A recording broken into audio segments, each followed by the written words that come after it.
Tayo po ay nagpapasalamat sa Panginoon dahil sa panahon po ng Lenten season ay meron tayong pagkakataon na gunitain, pagbulay-bulayan ang nilalaman po ng Ebanghelyo.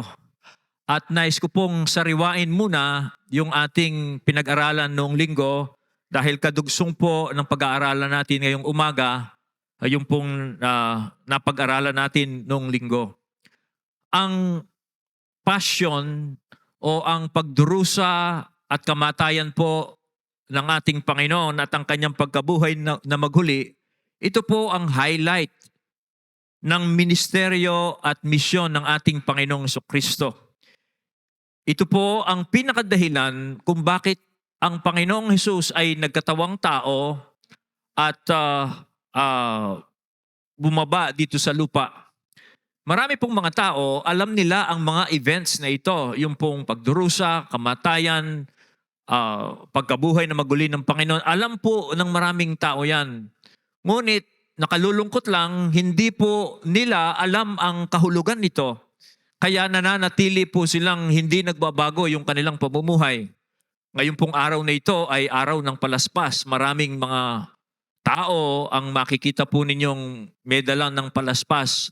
At pagkatapos pong ipabendita yan, ilalagay po nila sa kanilang mga bahay at i-observe po nila ang Holy Week ngayong linggong ito.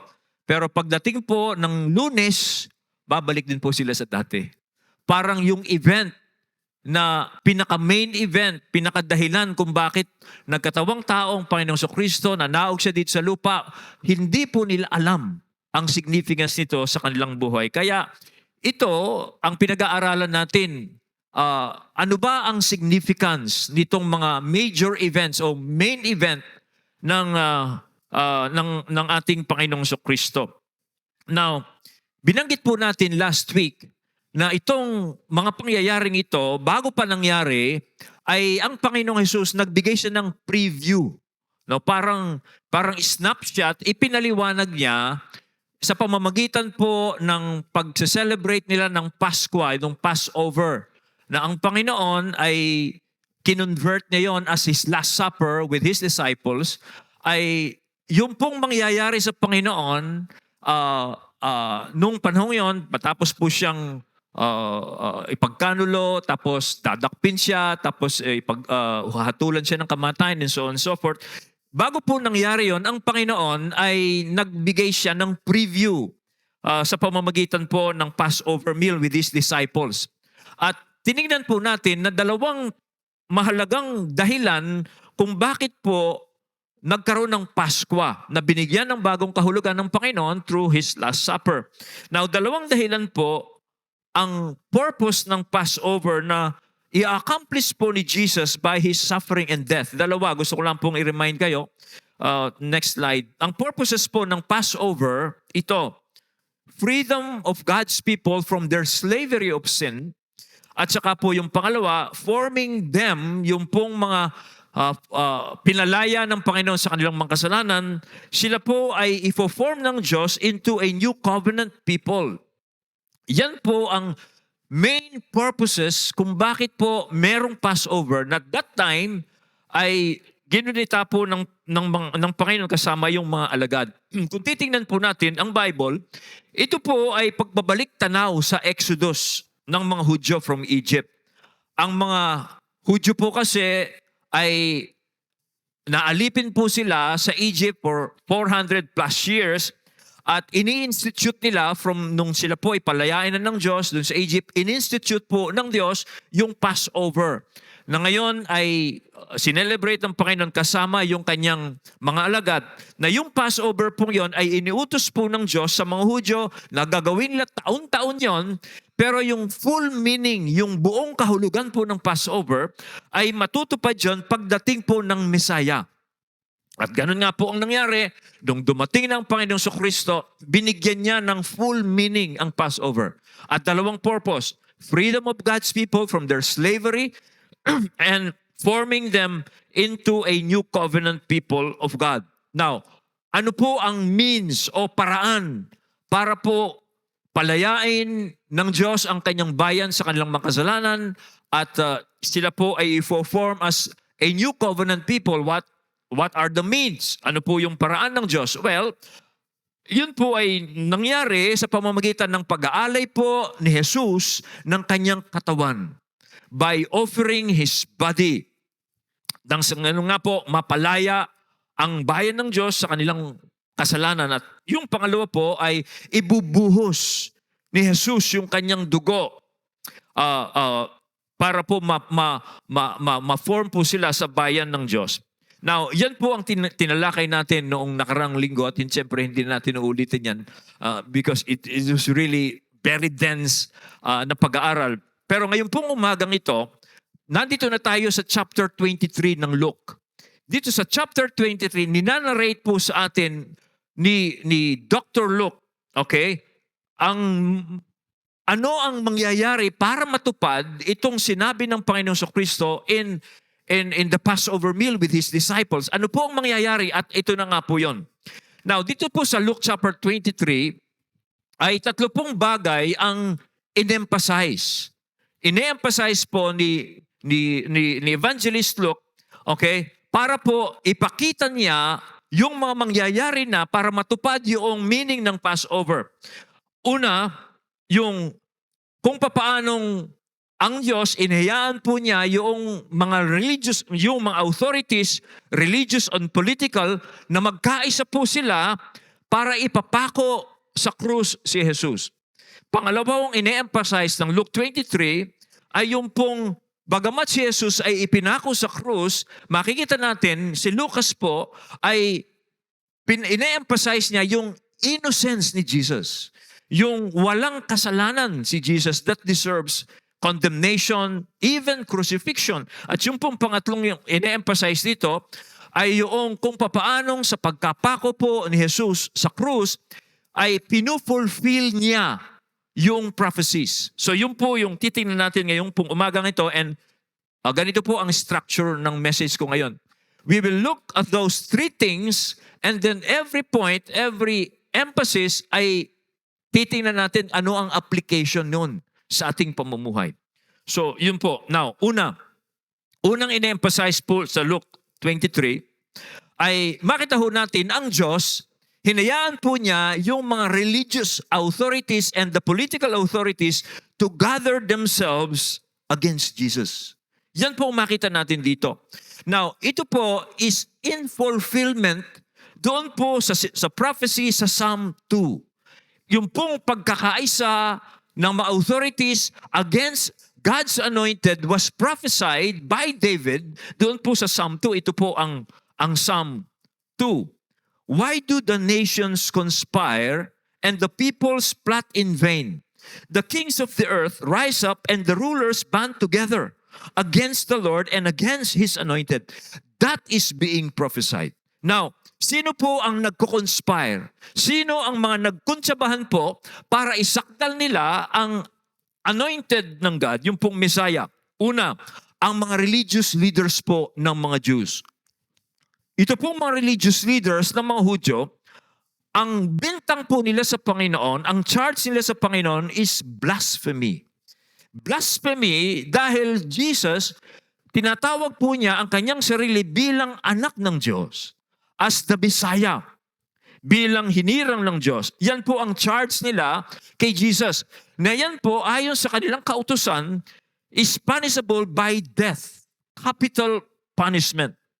Now, dahil po sila, ang mga religious leaders, yung Sanhedrin po, yan po ang pinamataas na religious court ng mga Hudyo, dahil wala po silang kapangyarihan na execute yung death penalty kasi inalisan sila ng karapatan ng Roman Empire to execute death penalty.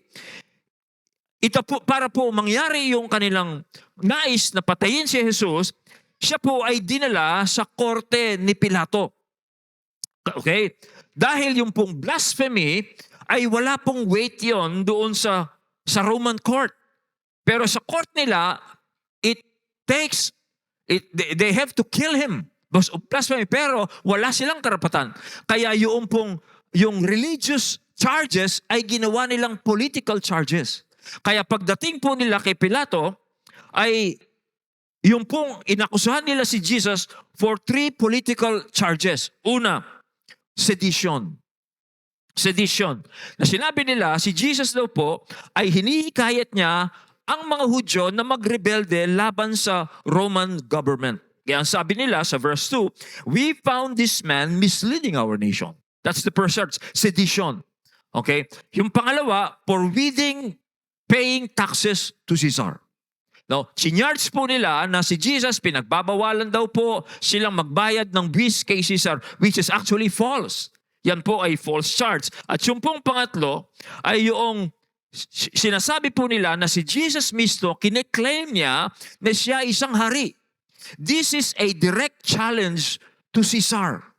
So yung religious charges became political charges, okay, because these religious leaders cannot crucify Jesus because of these charges. So, yun po ang ginawa nila.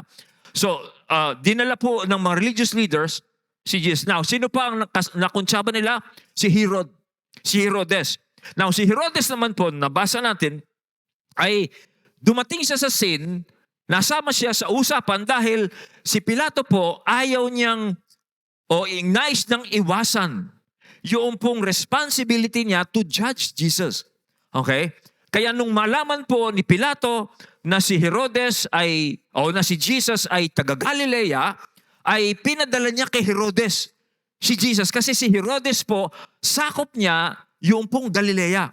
Kaya pinadala niya kay Herodes si Jesus kasi nga si Pilato ayaw niyang makisawsaw dito po sa usapin tungkol kay Herodes. Now, si Herodes naman, pagdating po ni Jesus sa kanya, tuwang-tuwa siya dahil matagal na niyang gustong makita si Jesus. Marami na siyang nababalitaan tungkol po kay Jesus, kaya tuwang-tuwa si Herodes nang makita niya si Jesus dahil gusto rin niyang makakita ng himala na magpiperform po si Jesus sa kanya. Kasi, okay, now, dahil si Jesus po, hindi siya nag-cooperate. Hindi niya pinagbigyan yung pong kagustuhan po ni Herodes. Hindi po umimik si Jesus. Tinatanong siya ni Herodes, hindi ko umimik si Jesus at dahil hindi po nag-cooperate si Jesus sa gusto ni Herodes. Si Herodes naman po ay nakisawsaw na rin siya sa paghamak niya kay Jesus. Kasama po yung kanyang mga sundalo ay tinuya po nila si Jesus at hinamak po nila si Jesus. In fact, dito sa verse 11, sabi po ng Bible, they arrayed Jesus with a splendid clothing. Sinuotan daw po nila si Jesus ng isang magarang, eleganteng damit. Hindi para parangalan po si Jesus, kundi para hamakin po nila dahil kine-claim ni Jesus na siya isang hari. Now, ang naging positive result lang nitong ni Pilato at saka ni Herodes, ang naging positive result lang nito, naging magkaibigan yung dalawa. Kasi dati raw magkaaway itong dalawang ito. Now, so, yung religious leaders, and then si Herod, and then the last of course is Pilate. Si Pilato po, siya po ang Roman governor ng the province of Judea during the time of Jesus. Yung seat of government po niya ay sa Caesarea. Yan po ay nasa middle part ng Israel. Pero nasa Jerusalem po siya at during the Passover, dahil iniiwasan niya na magkaroon ng rebellion. Kasi usually, ang mga Hudyo po ay nagre-rebelde during Passover. Nagkakaisa sila kasi maraming Hudyo ang nagsasama-sama sa Jerusalem.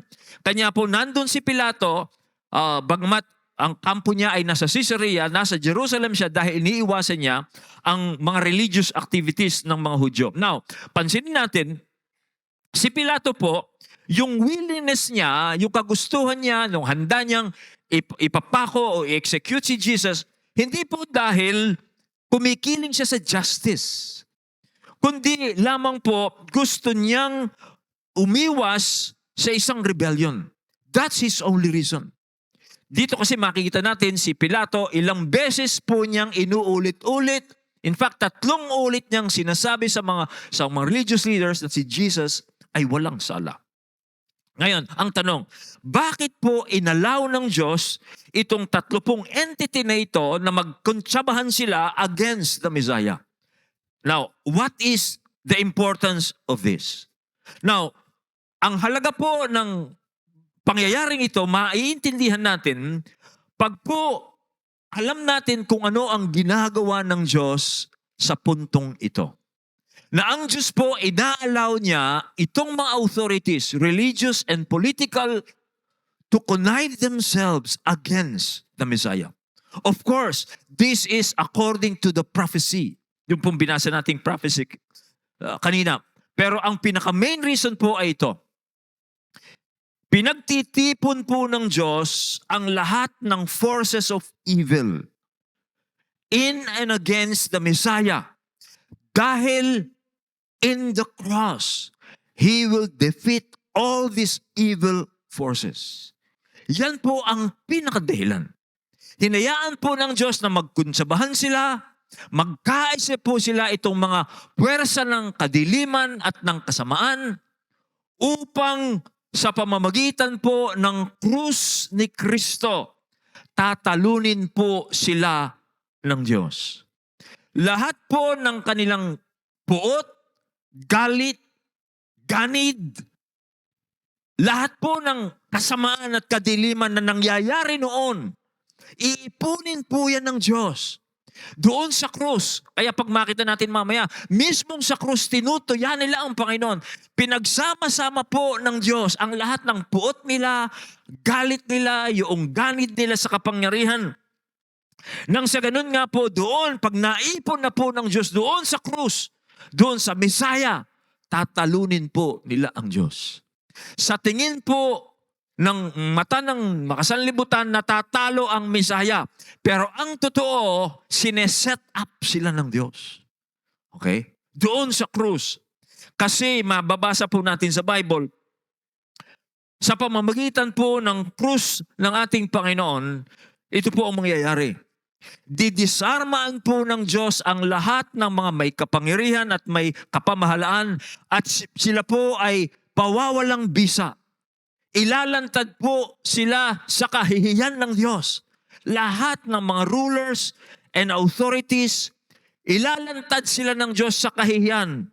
At sila'y pagtatagumpayin po ng Diyos. Sila'y matatalo ng Diyos sa pamamagitan ng krus ng Panginoong Jesucristo. Sa English, gusto kong basahin. Tinatagalog ko yung English, kaya pag ganun, basahin ko sa English para baka mas maintindihan yung English kasi pagtatagalog ko. Ito po ang mangyayari. Through the cross, Jesus disarmed the rulers and authorities and put them to open shame by triumphing over them in the cross. Yun ang dahilan. Pagkakaisahin sila ng Diyos, lahat ng puot, galit, ganid, masamang balak, masamang pagtatangka, okay, iipunin sila ng Diyos doon sa krus. Dahil doon sa krus, akala nila natalo na yung Messiah, pero hindi nila alam, sineset up sila ng Diyos. Kayo ba na-set up na kayo?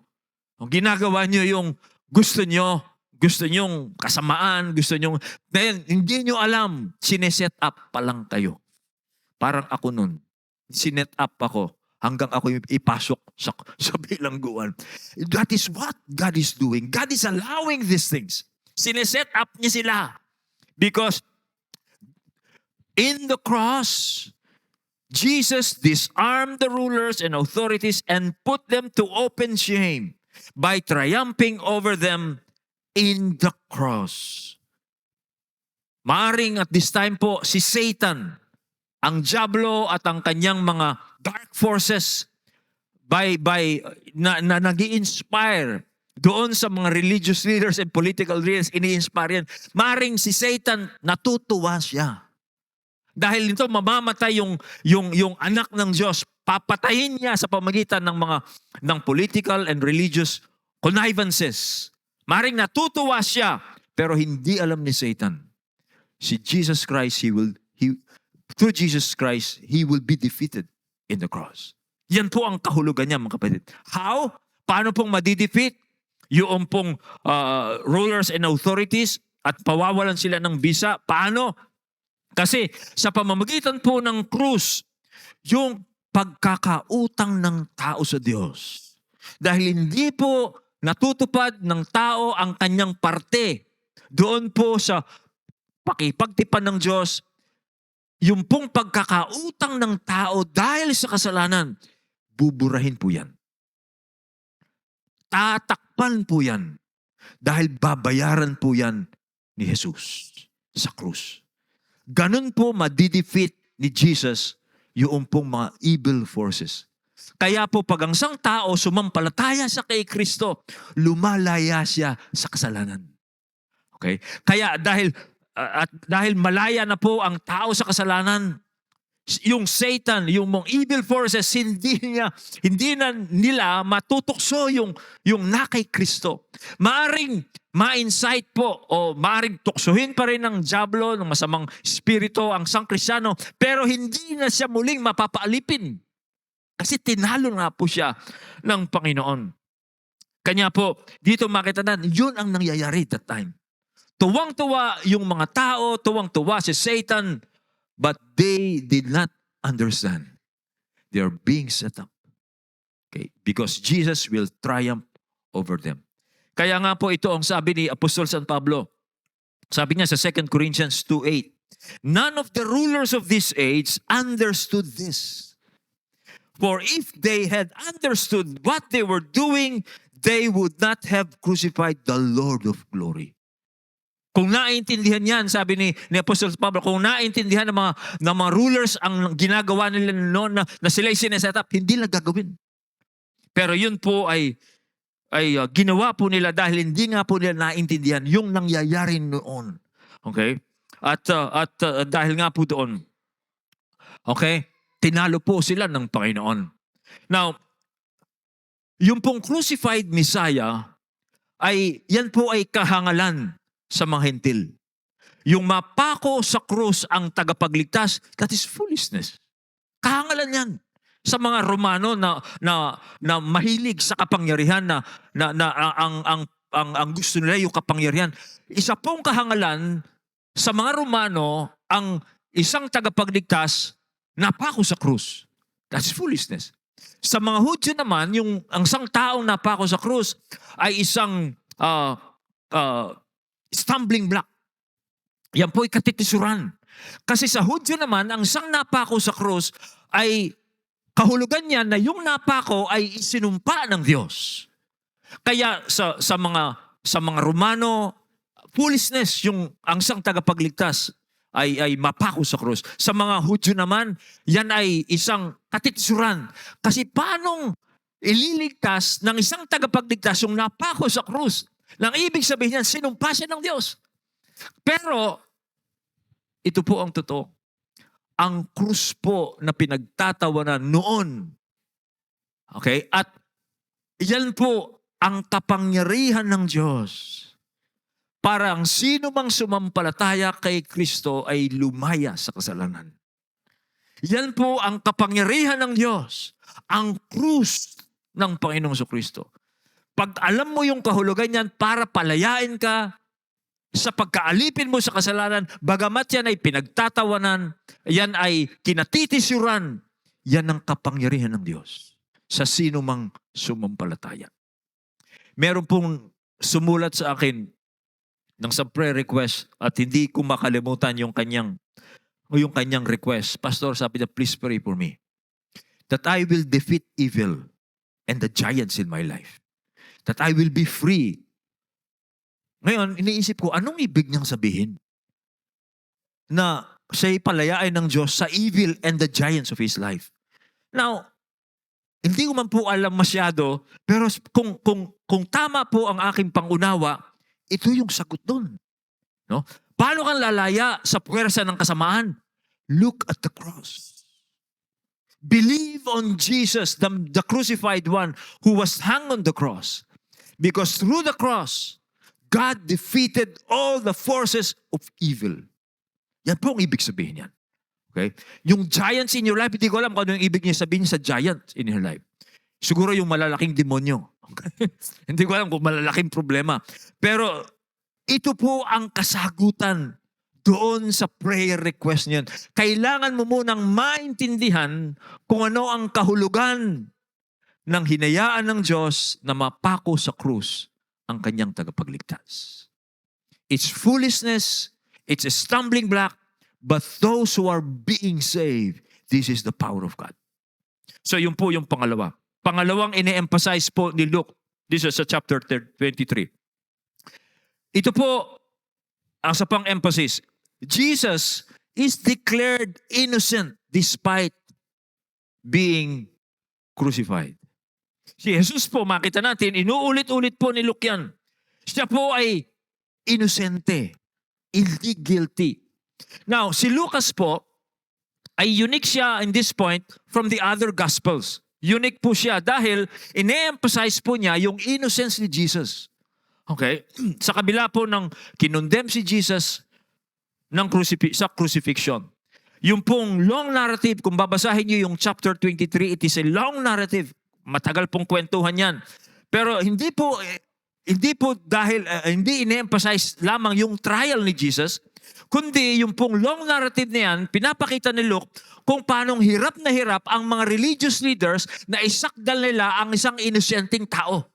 Kaya mababasa niyan, the whole narrative, napakahaba niyan, hindi po ine-emphasize yan yung trial, kundi yung paghihirap nitong mga religious leaders na isakdal nila itong taong walang sala. Now, si Lucas po ay bumanggit po siya ng 5 magkakaibang characters sa chapter na ito na nagsasabing si Jesus walang sala. Una po dito si Pilato na, yung pinano natin kanina, si Pilato.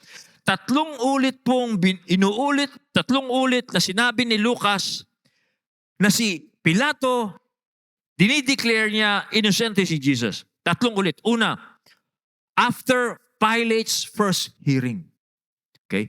Doon pa lamang sa first hearing kay Jesus, si Pilate po, he didn't took long to discern Jesus' innocence. Kaya mababasa natin sa verse 3, matapos pong siya sa atin si Jesus, sabi po ni Pilate, Pilate asked him, "Are you the king of the Jews?" And he answered, "You have said so." Then Pilate said to the chief priests and the crowds, "I find no guilt in this man." Unang hearing pa lang, si Pilate, na-discern na niya. Pilate is a Roman governor. Sanay po siya sa mga ganito. Unang hearing pa lang, sabi niya, walang sala itong taong ito. Tapos, after pangalawang ulit pong sinabi ni Pilato na siya ay walang sala, matapos pong si Jesus ay dalhin kay Herodes, ay ito naman ang nangyari. Okay, Pilate then called together the chief priests and the rulers and the people, and said to them, "You brought me this man as one who was misleading the people, and after examining him before you, behold, I did not find this man guilty of any of your charges against him. Neither did Herod." Maging si Herodes, for he sent him back to us. "Look, nothing deserving death has been done by him. I will therefore punish him and release him." Sabi niya mismong si Herodes.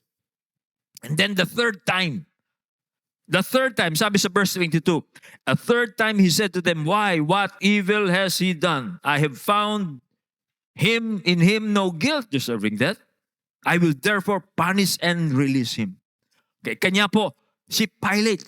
Now, kaya lamang pumayag si Pilate, okay, dahil po mapilit ang mga Hudyo, pero bagamat napilit siyang ipapako si Jesus, hindi po nagbago.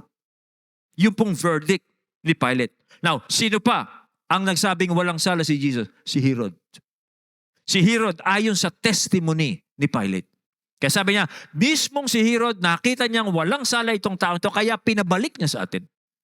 Okay? Sakop niya si Jesus, pero dahil si Jesus walang sala, pinabalik niya sa atin. And then the third one, sino pa? Si Barabas. Okay? Sino si Barabas? Si Barabas, siya po ang pinalaya. Si Barabas, siya po ay guilty of insurrection and murder. Pero siya ang pinalaya sa halip na si Jesus. Yan po ay testimony na si Jesus walang sala. Ang pinalaya nila ay yung may sala. At ang pinapako nila ay si Jesus na walang sala. Kaya yung pag-release kay Barabas, that is also a testimony that Jesus is innocent. And then the fourth one, yung pong pang-apat, yung pong one of the 2 criminals on the cross. Okay? Yung pong, di ba, ipinako kasama ng Panginoon yung dalawang magnanakaw, dalawang kriminal. Sabi nila si Hestas at saka okay. Yung isa doon, siya mismo nag-testify na walang sala ito. Sabi niya doon sa kasama niyang tumutuya kay Jesus, hindi ka ba natatakot na tayo ay pinarurusahan dahil sa kasalanan natin? Pero itong taong ito, walang sala ito. Even the one who is crucified with Jesus testified that Jesus was innocent. And then the last one, the centurion. Yung pong centurion na nagpako po, na nangasiwa para ipako si Jesus sa krus, siya mismo nag-testify. Ito po ang sabi ng centurion, sabi ng Bible. Now, when the centurion saw what had taken place, nakita po kasi nitong centurion na ito, yung nangyayari noon. Nakita niya na si Jesus, pinagpipray niya yung mga nagpapako sa kanya. Nakita niya yung charge against. Nung makita ng centurion na ito, yung nangyari at the time, ito po ang sabi ng centurion. Sabi niya, certainly this man was innocent. 5 taong pinili ni Luke to emphasize Jesus' innocence. Now, ang tanong, why?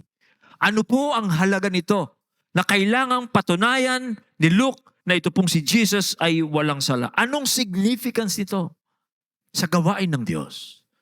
Well, Jesus' innocence is needed in bringing us to God. Kailangan po na si Jesus na patunayang inosente at walang sala dahil kailangan po yan sa paglalapit niya sa atin sa Diyos. Para makalapit tayo sa Diyos, kailangan merong mamagitan para sa atin na walang sala. That's the reason. Kaya ine-emphasize yung innocence po ng Messiah. Okay? Sabi po sa 1 Peter chapter 3 verse 18, for Christ also suffered once for sins, the righteous for the unrighteous. For what reason? That He might bring us to God. That's the reason. Okay? Kailangang mapatunayang si Jesus ay walang sala. He was righteous so that He will take the penalty for the unrighteous. And for what reason? That He might bring us to God. Para ilapit tayo sa Diyos. Okay? Si Apostle Paul po,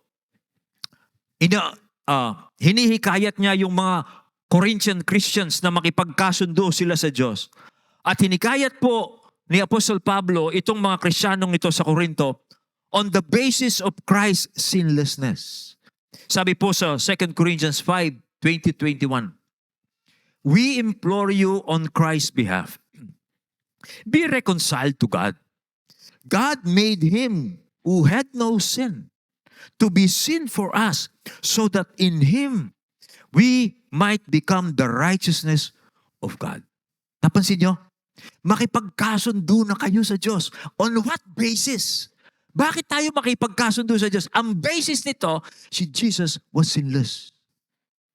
He who knew no sin was made sin for us, so that we might be the righteousness of God in Him. Ano pong ibig sabihin na so that in Him we might be God's righteousness? Anong ibig sabihin nun? Na ako ay magiging righteousness ng Diyos. Ang ibig pong sabihin ito, pag ikaw ay sumampalataya kay Kristo, meron ka ng pakikipagtipan sa Diyos. Nakipagtipan ang Diyos sa iyo. Naalala niyo yung dalawang meaning ng Passover?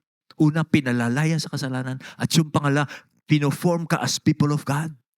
Okay? Yun ang nangyayari dito. Nung ginawang kasalanan si Jesus, bagamat wala siyang kasalanan, tayo ay upang tayo maging righteousness ng Diyos. Wala tayong righteousness. Pero binigyan tayo ng righteousness ng Diyos by His righteousness. Kaya meron na tayong pakikipagtipan sa Diyos. Maaari na tayong maging parte ng bayan ng Diyos. Okay? Yun po ang nangyayari dito. Okay? Na hindi po nalalaman ng mga tao. Ngayon, alam natin. Kaya pala, pinatutunayan si Jesus ay walang sala. Kaya po, anong application mga kapatid? Malaya na po tayong makalalapit sa Diyos. Malaya na tayong makakalapit sa Diyos. At ito po ay sa pamamagitan ng bagong daan na binuksan po sa atin ng Panginoong Kristo. Hindi mo na kailangang dumaan ka pa kung saan-saan. No? Pwede na kang manalangin. May nga pampangan ko. Pwede ka nang manalangin ng direkta sa Diyos. Dahil kay Jesus. Hindi mo na kailangang pumunta pa kung saan-saan. Kaya po isang nangyari dito nung mamatay habang nakapako si Kristo, anong isang nangyari dito? Yun daw pong tabing ng templo nahapak. Yung tabing na naghahati dun sa templo, yung pong templo kasi dalawang bahagi yan eh. Yung holy place kung saan ang mga tao ay nananalangin at saka yung Holy of Holies. Yung Holy of Holies po, nakatabing yung makapal na kurtina. It is 4 inches thick, kung di ako nagkakamay, makapal. No? At nung nakapako si Jesus sa krus, yun daw pong tabing na yun na naghihiwalay sa mga tao at sa presensya ng Diyos, nahapak mula itaas hanggang baba. Anong ibig sabihin? Through Christ's body, to Christ's death, binuksan yun para makalapit na tayo sa Diyos. Dahil ginawang kasalanan yung walang kasalanan upang tayo'y maging katuwiran ng Diyos. Meron na tayong masasabi sa harapan ng Diyos, God, kasama na ako sa covenant people mo because of what Jesus did. Yun ang ibig sabihin nun. Ngayon, tanong ko, pag nalaman mo yan, babalik ka pa ba sa dati? No. You will be foolish if you will go back to your old life. Kung ikaw magpapaalipin ka ulit sa kasalanan, kung ikaw babalik ka ulit sa dati mong pamumuhay, that's foolishness. Okay? Binayaran na ng Diyos ang kasalanan para lumaya ka sa kasalanan at gawing kanyang bayan. Kaya babalik ka pa sa dati. It will be foolishness. Mawawalan ng significance po. Kaya po mababasa natin sa Bible. Now, isa pa pong application dito ito. Maging ang panunumbat po ng dyablo sa atin, hindi ang mananaig. Ano ang panunumbat ng dyablo doon sa sumalapit sa Diyos? Ito, hindi ka karapat-dapat.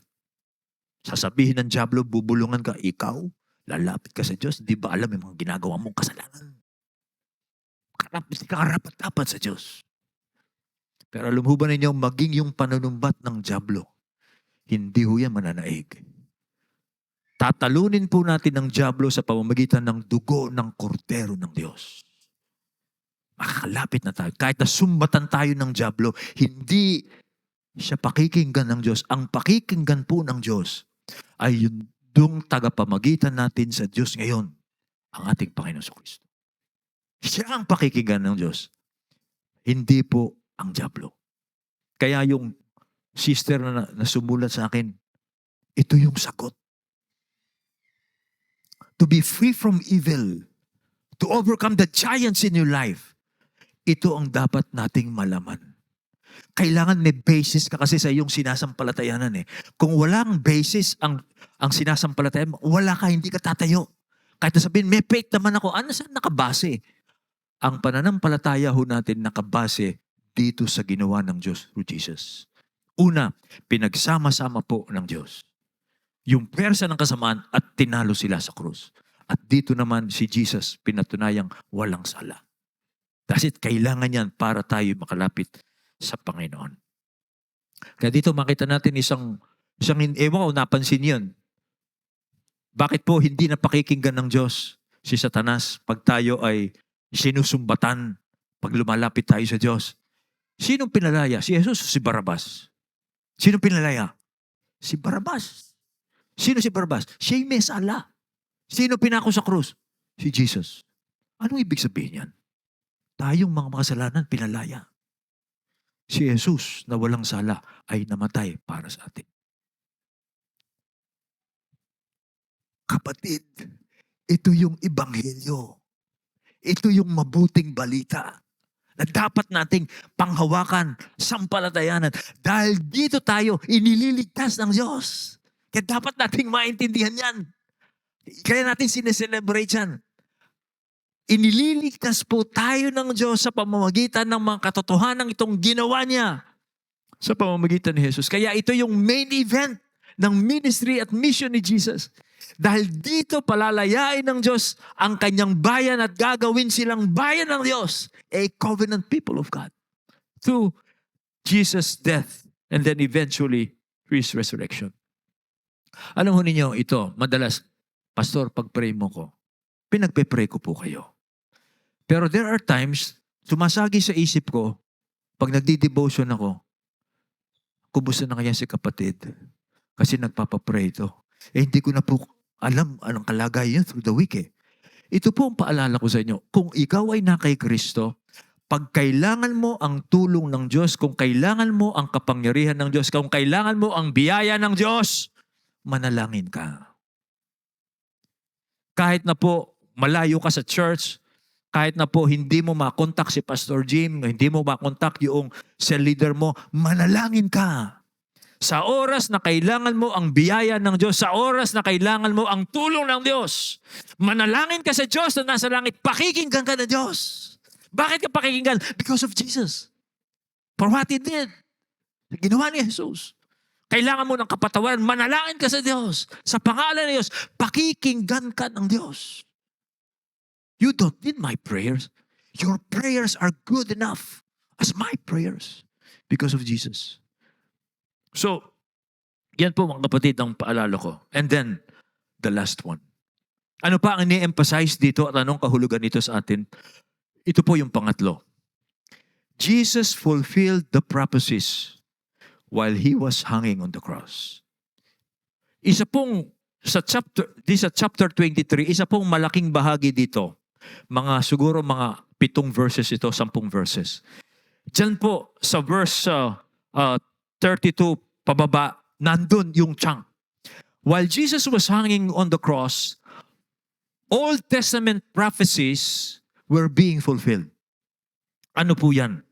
Now, kung titingnan nyo, itong mga prophecies, ito po yung mga hula. Hindi naman hula eh. Yung hula, minsan hindi nangyayari yan eh. Yung prophecy, propesya, hindi hula. Baka pastor hula lang, hindi naman nangyayari hula eh. No, these are prophecies. Natutupad yung mga, ilan ba ito? 5 prophecies ito na natutupad dito while Jesus was hanging on the cross. And these prophecies, ito pong mga, ang mga nangyayari that time. Okay? Yung pong nangyayari that time, yung mga insidente nangyayari, they were not just random incidents. Ibig sabihin, basta lang nangyari. Hindi po ganun. They were prophecies. They were being fulfilled in their minutest detail. Okay? Now, ano po yun? Una, Jesus was numbered with the transgressors. Okay, sabi po ng Bible, ginawa ko dito. Okay, ito po. Okay. Sabi sa verse 32, 2 others who were criminals were led away to be put to death with him. And when they came to that place that is called Skull, there they crucified him and the criminals, one on his right and one on his left. Anong prophecy ang natupad dyan? Isaiah 53 verse 12. Si Isaiah po, nag-prophesy siya 500 years before this happened. 500 years. Anong sabi ni Isaiah? He was numbered with the transgressors. That's one. Pangalawang prophecy. Natutupad during this crucifixion incident. Jesus interceded for sinners. Namamagitan po ang Panginoon para sa mga makasalanan. So verse 34, Jesus said, Father, forgive them for they do not know what they do. Okay, anong napaprophesy dyan? Isaiah 53 again. Yet He bore the sin of many and He makes intercession for the transgressors. Habang nakapako ang Panginoong Kristo, hindi niya pinagbabantaan yung mga nagpapako sa Kanya, pinapanalangin sila by he was fulfilling prophecy. Pangatlo, they cast lots for his garments. Sabi po sa Bible, and they cast lots to divide his garments. Okay, anong prophecy? Psalm 22. Basahin niyo yung Psalm 22. Tingnan niyo, una makita niyo. Nagbabasa lang kayo. Then eventually you will realize this was happening when Jesus was crucified. Psalm 22. Psalm 22 was written by David 1,000 years before Christ. 1,000 years. Ano po? Paano natupad ito? Sabi po sa Bible, sa Luke 22:23, kanilang pinaghatian ng kanyang mga kasuotan at para sa aking damit sila ay nagsapalaran. Nagsugal, ibig sabihin. Yun po ang nangyayari during the cross. Okay? Pang-apat, Jesus was mocked by the people while he was crucified. Ano pong nangyayari? Verse 35, and the people stood by and the people stood by watching. But the rulers scoffed at him, saying, he saved others. Let him save himself, if he is the Christ of God, his chosen one. The soldiers also mocked him, coming up and offering him sour wine, and saying, if you are the king of the Jews, save yourself. Saan natutupad yan? Psalm 22 again. Tingnan mo sabi ni David. Silang lahat na nakakita sa akin ay tinatawanan ako. Mahirap basahin ito eh. Ngungusuan nila ako. Okay. Okay. Iiling-iling ang kanilang mga ulo. Ipinagkatiwala niya ang kanyang usapin sa Panginoon. Hayaang kanyang iligtas siya. Hayaang kanyang sagipin siya. Sapagkat kanyang kinaluguran siya. Just imagine, exactly yung nangyayari at the time, sinabi ni David 1,000 years before it happened. And then yung panglima, Jesus' grave was borrowed from a rich man. Yung pong libingan ni Jesus, pahiram ni Joseph Arimatea na isang mayamang lalaki. Sabi po sa Bible, sa Luke, now there was a man named Joseph from the Jewish town of Arimathea. He was a member of the council, a good and righteous man who had not consented to their decision and action, and who was looking for the kingdom of God. This man went to Pilate and asked for the body of Jesus. Then he took it down and wrapped it in a linen shroud and laid him in a tomb cut in stone where no one had ever yet been laid. Sarili pong libingan ni Joseph Arimathea yun. Pinahiram niya kay Jesus. 2 days lang. Okay? Ano po ang sabi ng Bible? Sa Isaiah 53, ito pong natutupad at that time. And they made his grave with the wicked and with a rich man in his death. Although he had done no violence and there was no deceit in his mouth. Mga kapatid, bakit mahalaga ito? Anong ibig sabihin yan? Na itong mga prophecies na ito, na sinulat hundreds of years during Jesus' crucifixion, they were being fulfilled detail by detail.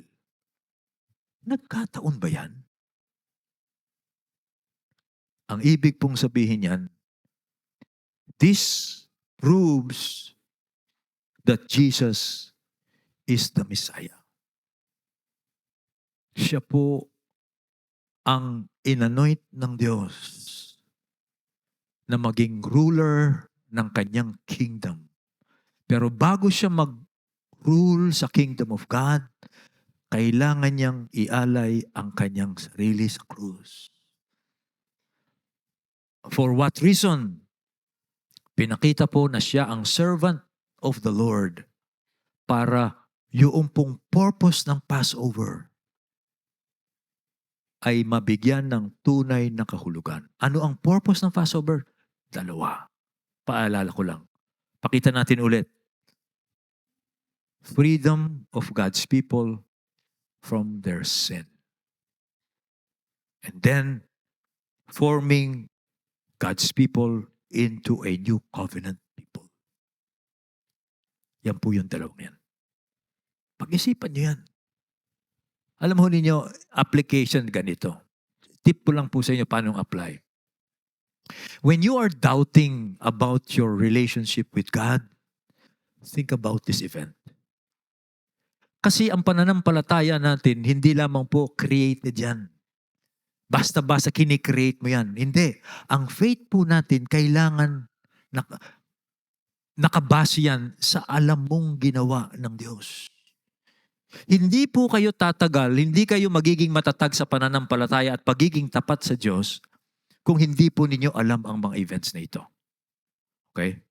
Kanya po, lagi nating iniisip ito. When you are being tempted to sin, and when you say, pag sinasabi mo, parang hindi ko kayang pigilan yung aking sarili sa pagkakasala at sa tukso, just remember this. Sabi ni Jesus, you can. Kaya mong pigilan ng iyong sarili sa kasalanan. Pinalaya na kita dyan. Hindi ka na paalipin dyan dahil pinalaya na kita dyan. Ngayon, nagda-doubt ka, ako ba kasama talaga ako sa bayan ng Diyos? Kasama ba talaga ako sa kaharian ng Diyos? Just remember this. Ito yung ginawa ni Jesus. At pag dyan ka nakabase yung faith mo, you will be strong in your faith. Okay? Now, let us conclude this matter, mga kapatid. We have to know these facts. Yung po mga pangyayaring ito. Kasi po, sila'y bahagi ng mabuting balitang magliligtas sa atin. Bahagi po yan ng mabuting balita. Kailangan po nating malaman ang mga bagay na ito. Dahil sa pamamagitan po ng mabuting balitang ito, nililigtas tayo ng Diyos. Nililigtas tayo ng Diyos. Yun po ang kahalaga niyan. Now, ganito po. Isa pa, pangalawa. Yun po ang unang application. We have to know them. Okay? Because we are being saved. Yung pangalawa ito. Ito pong mga events na ito, dapat po nag-a-awaken ng faith sa atin. Ito ang mag-uudyok sa ating sumampalataya sa Diyos. Okay? Yung pong faith kasi, hindi natin iniimbento yan. Yung faith po, nakabase yan dun nga po sa ginawa ng Diyos. At yung pag-alam po natin itong ginawa ng Diyos sa pamamagitan ni Kristo, it should awaken faith from us. Yung faithfulness po ng Diyos, ito po kasing event na ito po ay faithfulness ng Diyos sa kanyang covenant. Faithfulness po ng Diyos sa kanyang promises na kanyang tinutupad ngayon. At si Jesus naman was faithful in doing His Father's will. Okay? So anong dapat mangyari sa atin? It should evoke faithfulness from us. At doon lamang po tayo naliligtas. Kailangan pong magbunga ito ng pananampalataya sa atin. Pag naintindihan po natin, ito ang katapatan ng Diyos sa kanyang pangako na kanyang tinupad during the Passover at ito rin ang katapatan ni Kristo para sundin niya yung kalooban ng Diyos. Kailangan mapukaw yung ating pananampalataya rin. Kasi makukumpleto lamang yung pananampalataya kung yung katapatan ng Diyos sa kanyang pangako at yung pananampalataya natin dun sa katapatan ng Diyos, magsasama yan. Kasi kung hindi po ito magbubunsod ng faith sa sino mang nakakaalam nito, this is nothing. Kaya maraming tao hindi nagbabago. Kasi walang pananampalatayang lumabas sa kanila. Sasabihin lang, alam ko na yan. Wala akong pakid yan. This will not save you. Your faith in God should be evoked by the faithfulness of God. When you see God's faithfulness, when you see Jesus' faithfulness to do all these things, your faith and love should be evoked by this. Then you will be saved. Then I will be saved. Yan po ang application yan. Kaya po I pray, tanong ko sa inyo, do you believe in God through Jesus? Do you believe this? Okay. Kailangan, tingnan mo yung sarili mo, meron ka bang, lumalabas ba yung pananampalataya mo? Lumalabas ba yung pagtatapat? Sinasabi mo sa Diyos, Lord, gusto ko ring maging tapat. Kung naging tapat ka, I want to be faithful. Pag po yan nangyari, that is salvation. Again, pag wala, they're nothing. So I pray the Holy Spirit that the Holy Spirit will awaken faith and love for Jesus mula sa puso niyo. Tayo po'y manalangin.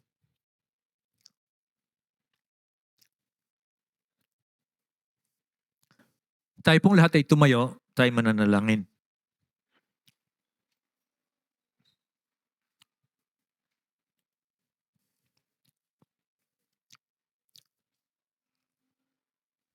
Mga kapatid, bago po tayo manalangin, nais ko pong siyasatin ninyo ang inyong puso ngayon. Meron bang lumalabas na pananampalataya mula sa inyong puso sa Diyos? At meron ba na lumalabas na desire sa inyong puso na gusto nyong maging tapat sa Diyos? Dahil ang Diyos, naging tapat siya sa kanyang covenant promises. Yan po ang hinahanap ng Diyos. Gusto ko pong siya sa atin niyo ito, nang sa ganon, hindi po mawawala ng kabuluhan ang inyong pananampalataya. Tingnan mo ang iyong puso ngayon. Meron bang lumalabas na faith? At meron bang lumalabas na desire na gusto mong maging tapat sa Diyos, na gusto mong sabihin sa Lord, Lord, sumasampalataya po ako at gusto kong maging tapat sa iyo dahil naging tapat ka. Panalangin ko po, meron. Kasi that is salvation. At yung pong pagpapalaya ng Diyos sa kasalanan, mararanasan yan. At yung katiyakan ng Diyos na kayo ay kasama sa bayan niya, bibigay ng Diyos sa iyan by the Holy Spirit. Kayo po, O Diyos, ang gumawa ng mga dakilang bagay na ito na aming ginugunita ngayon pong panahon ng Koresma. Nasaksihan namin ang katapatan ninyo sa iyong mga pangako. Nasaksihan po namin ang katapatan ng iyong anak, si Kristo Jesus, na sundin at tuparin ang iyong mga pangako. O Diyos, patuloy nawang magbunga ito ng pananampalataya sa iyo sa pamamagitan ng pananampalataya kay Jesus. Patuloy nawang magbunsod ito ng katapatan sa Diyos na naging tapat sa kanyang mga pangako. Nang sa ganun po, ang nilalayon ninyo kung bakit ninyo pinadala si Jesus dito sa lupa ay matupad po sa aming mga buhay. Nang sino mang sumasampalataya kay Jesus ay pinalalaya na po ninyo sa kapangyarihan ng kasalanan. Makakasunod na po siya sa mabuting layunin ng Diyos sa kanyang buhay. At siya ay bahagi na ng covenant people of God. At ito'y gawin ninyo sa bawat isa na mayroong pananampalataya, na mayroong paghahangad na maging tapat sa pamamagitan po ng iyong banal na Espiritu, na iyong binibigay para tatakan po yung mga katotohanan ito sa aming mga buhay. O Diyos, kapatid, tingnan mo ngayong sarili. Ganito naging tapat ng Diyos sa iyo. Karapat-dapat lamang na maging tapat ka sa Diyos. Karapat-dapat lamang na sumampalataya ka kay Kristo. Pagpalain ka ng Diyos sa pangalan ni Jesus.